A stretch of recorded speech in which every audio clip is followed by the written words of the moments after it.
The writings of American author Howard Phillips Lovecraft have served as a prominent piece of inspiration for many who would go on to feature his ideas in their work. From artworks, books, films, and games, chances are that if a piece of entertainment that you've consumed has featured eldritch horrors, deep-sea monstrosities, ancient cults, and world-ending entities, it's probably taken after Lovecraft in some way. What's interesting is that despite a plethora of works inspired by him, many of them tend to forget what actually made Lovecraft's writing so terrifying and resonant, and instead get caught up in the aesthetic and the monsters. And when you saw this gameplay from Call of Duty Black Ops 3, I wouldn't blame you for dismissing it in a similar way. But what might surprise you is that Call of Duty is absolutely full of Lovecraftian themes and ideas, and has been, dating all the way back to Black Ops 1. Its zombies mode in particular is where these ideas have manifested. The player versus enemy modes in these games have always kind of been an experimental space where the writers and devs can play around with ideas that may not necessarily be a hit with general audiences, and this has given way to some really interesting storytelling and gameplay, hence why cosmic horror has made its way into this financial powerhouse of a franchise. There are so many maps that I could discuss in this regard, but I wanted to start with one of my favorite maps, the one where the devs just went full Lovecraft. Shadows of Evil. This map contains two main intersecting Lovecraftian stories, the first being that of the Nameless Reporter. Thanks to a number of voice recordings and ciphers, we can piece together his narrative. For several months, he had been traveling the world, running errands for a mysterious man named Mr. Rapt. This included interviewing an ex-Alcatraz prison guard, Stanley Ferguson, and collecting artifacts from both Russia and the South Pacific, including this metallic orb. Anyway, no clue why Mr. Rapt wanted me to meet this Stanley first, but I'm headed to the city now. Something about tracking down 3 doozies and a floozy. Oh yeah, not to mention those artifacts in the South Pacific and Russia. I don't know what that's about. I never even met this guy.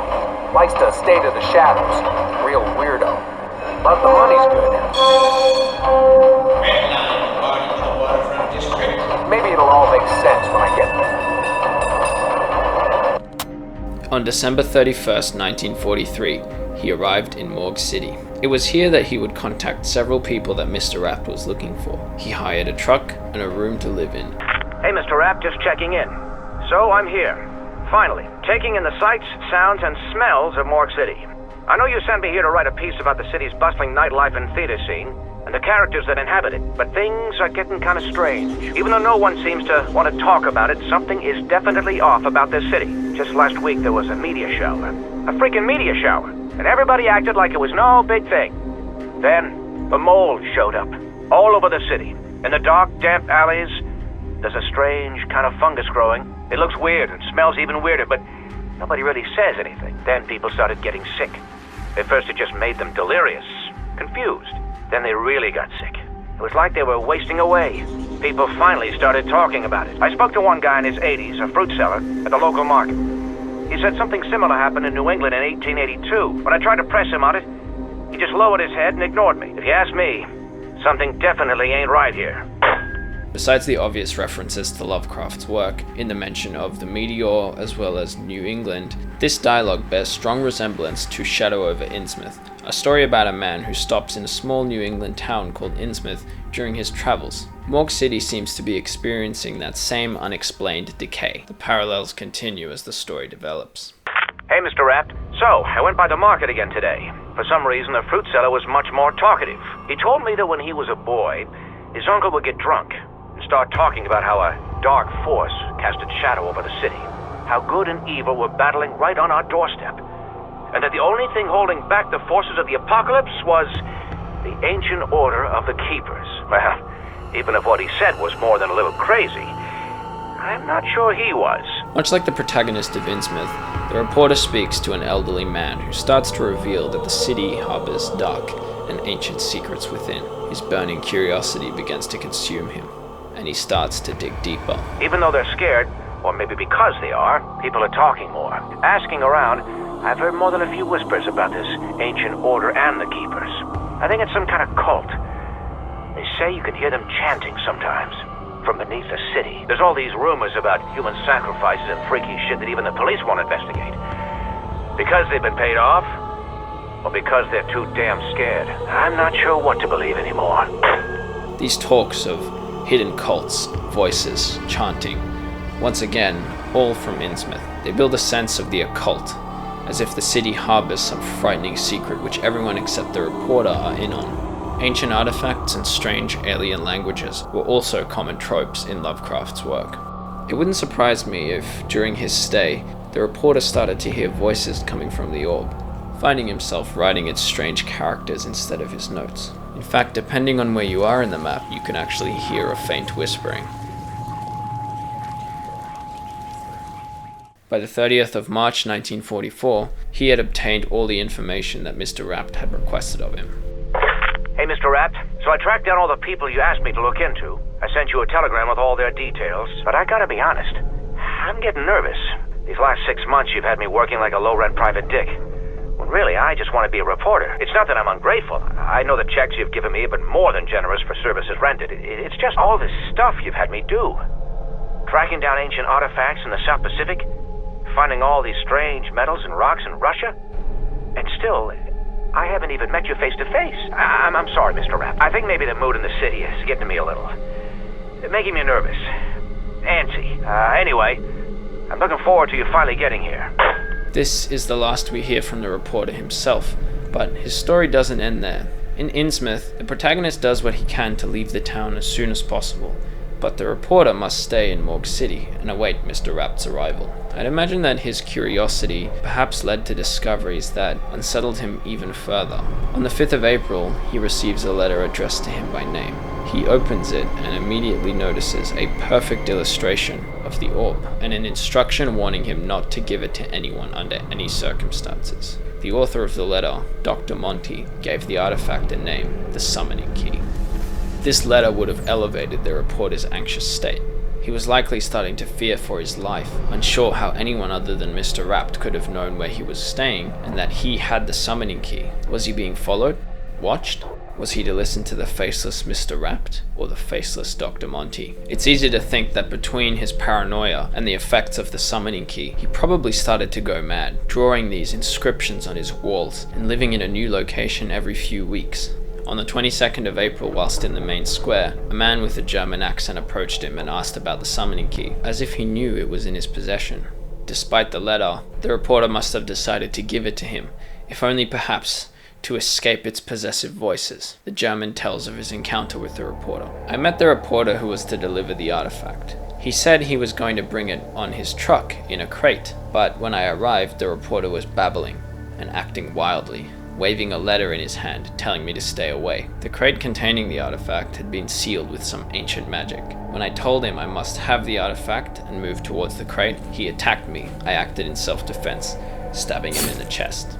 It seems that the Summoning Key had completely possessed the reporter at this point. It only makes sense that this was caused by either the Order of the Keepers or the Keepers themselves, in order to protect the key from Mr. Rapt, who we soon find out is not who he says he is. In true Lovecraft fashion, the reporter is afraid of the things he doesn't know and doesn't understand, driven to madness by a degrading city, harboring strange religions and supernatural secrets. Torn between the instruction of two mysterious figures, he never uncovers the true nature of the city. The universe is mostly indifferent to his existence, and although he wasn't aware, he was simply a pawn in a struggle between greater beings. And to me, this is quite a successful Lovecraft story when viewed in isolation. But of course, it only serves as part of a greater narrative, that of Shadows of Evil. It's from here that not only do we get some answers to the questions we have about the reporter's story, but that more recognizable Lovecraft elements emerge. However, it's these things that detract from the map's merit as a Lovecraft story to some extent. To understand this, we need to understand Lovecraft's Cthulhu mythos, a shared universe full of the creatures most know him best for. These beings are one of the driving forces behind cosmic horror. The idea that space is so vast and harbors things so powerful that our existence as humans is ultimately meaningless. They exist beyond our understanding.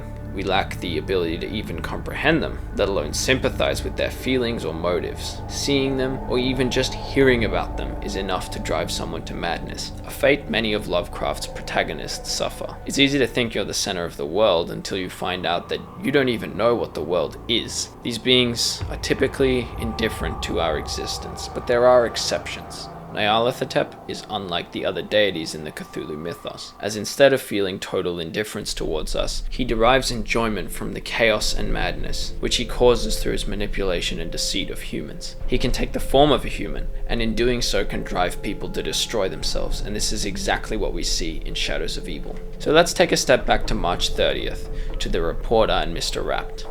Mr. Rapt had requested that the reporter retrieve the contact details and information of 4 inhabitants of Morgue City. Using this information, Mr. Rapt gets to work. First, Mr. Rapt reaches out to the lawyer of Nero Blackstone, a once wealthy magician whose career is in decline. He poses as a company executive. As you can see, these documents give some indication as to the considerable amounts of money we are talking about. My client would never have signed the authorization on these loans. Nonetheless, there it is, in black and white, signed by Mrs. herself. Nero's family estate is not what it once was. Even if these documents are genuine, we'll need some time to get our affairs in order. I would advise your client that our company intends to aggressively pursue settlement within 1 week. Look, I need to make a call. My secretary will see you out. Hearing about his wife's debt, Nero is driven to an extreme course of action. I do understand the seriousness of the situation. Why else would I be talking to my lawyer? But just to be clear, can you please tell me precisely how much debt my wife has accumulated? Do you happen to know if our life insurance policies are fully paid up? No, no. I can assure you, I'd never, ever think of taking such a course of action. No, I just want to make sure that our affairs are, in order. He then contacts the partner of Jack Vincent, a detective who has been accepting bribes in order to pay his bills. He poses as an internal affairs officer.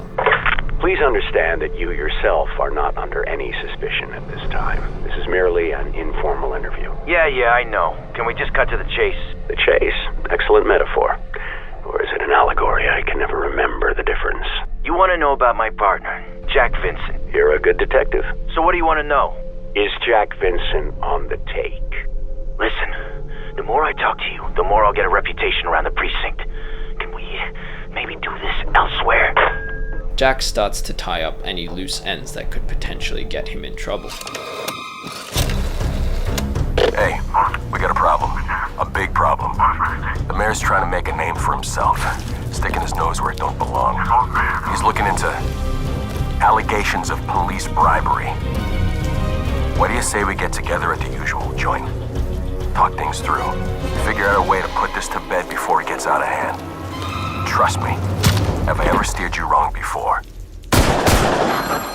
Mr. Rapt contacts the producer of Jessica Rose, a burlesque dancer who aspires to be an actress on film. He poses as a film director.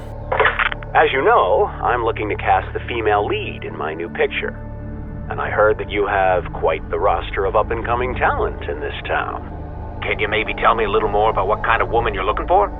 I'm looking for an all-American girl, a real beauty. I heard you may know an aspiring actress by the name of Jessica Rose. The burlesque dancer? She ain't exactly peaches and cream. I'd like to meet her. Give her a screen test. Leave it with me. I'll get back to you. Knowing that a photographer has explicit photos of her, she arranges to meet him. Hey, you. I know I yelled at you real bad. I know I said some things I shouldn't have said. But I was just angry. Upset. You know how close I am to this movie deal. I mean, they know about my dancing, but those pictures. You don't want to mess up my chance for stardom, do you, baby? What do you say? You bring over those prints and we can make up. Finally, he poses as a journalist and speaks to the promoter of Floyd Campbell, an aspiring boxer. Putting aside your enormous self-interest as a promoter, what would you like to say to boxing fans everywhere about the upcoming fight? Particularly with regard to this last-minute substitution, Floyd Campbell? I'd like to say that Floyd Campbell is a credible opponent, despite how the bookies may see it. What about the fact that fans would much rather see the #1 contender facing off with the champion, your champion? as opposed to this little herd of journeyman fighter. Look, there's no doubt that Floyd Campbell is the underdog. Nevertheless, Are you using Campbell to keep your big moneymaker away from opponents who could be just a little too dangerous? the champ doesn't avoid anyone. This interview is over. No further questions. Floyd makes sure that he'll come out on top. I ain't fought in 18 months. I'm stepping in at the last minute. I only got 2 weeks to train, but the outcome ain't in any doubt. See, I ain't leaving nothing to chance. He may be the #1 contender, but his career ends tonight. Just make sure the ref knows to look the other way, because this ain't gonna be pretty. But once it's done, once you collect your debts and your bets, I get my shot at the title.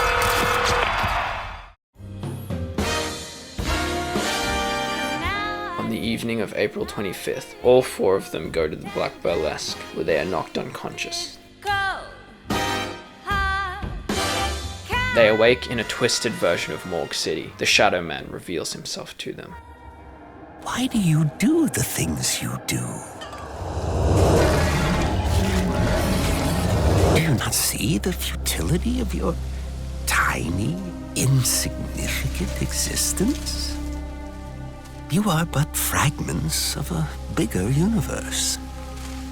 Not so subtle lines like these are meant to invoke a sense of existentialism, the basis of cosmic horror. And the Shadow Man is right. The actions of these characters are only a tiny part of a much larger narrative. And so he instills in them a sense of hope, a sense that maybe by following him, they can atone. It's unclear if this is the grim future of the city, or perhaps a confronting nightmare. I don't think this is a dream. I hope I'm gonna wake up soon. Dreams were a common trope used in Lovecraft's work. He used them to distort time and memory in his stories. You bear the mark. You are cursed. You must place your hand upon the stone. Only by invoking the beast can you find the items you need. They follow his instructions, using the magic of the Keepers to become the beast, a form which grants them the insight to see and interact with elements of the world which are otherwise inaccessible. They use this form to collect the summoning key from the reporter's truck, as well as several items they need to conduct a series of rituals where they each sacrifice someone that they rely on. The person who Mr. Rapt originally contacted. The worm must be taken to the sacred place. Only then will you have the means to repel the unearthly horde. You may have noticed that this map is absolutely dripping with that Lovecraft aesthetic. We are attacked not only by an onslaught of undead citygoers, but the Keepers themselves, hulking 3-headed masses of tentacles known as Margwa, parasitic flies resembling Lovecraft's Migo, and twisted mounds of flesh and mouths. This is something I'll come back to shortly. They take the worms to this sacred place, a hidden underground city, much like the one in the Mountains of Madness. They conduct one final ritual, and the Shadow Man assumes his true form. Your service to the overlords is appreciated. Our complete assimilation of this dimension will now proceed.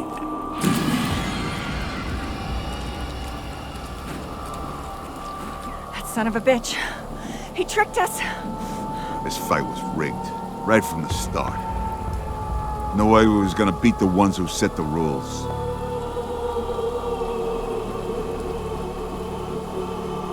Wielding firearms granted to them from an alien box, as well as ancient apothecon weapons, the 4 work with the Keepers against the Shadow Man, having realized their mistake.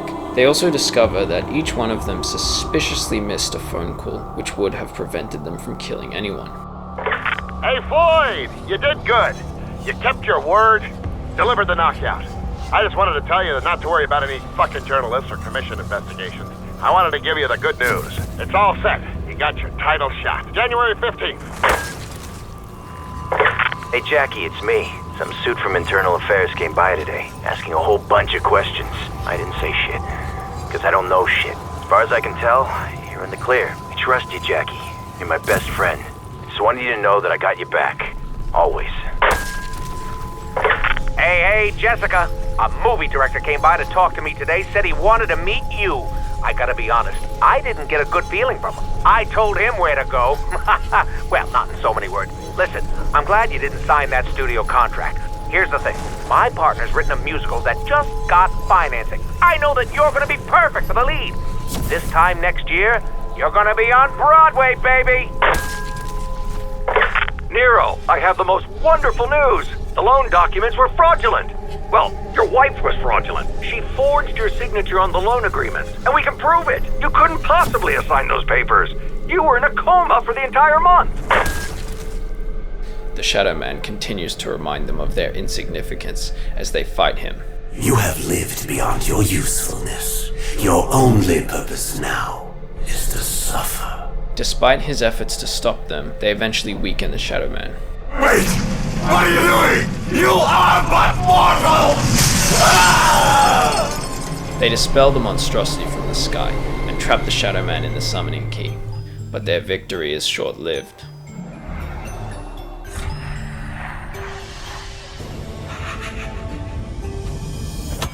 I'm so sorry. I really don't have time to explain. I have a universe to set right. Thank you, and goodbye.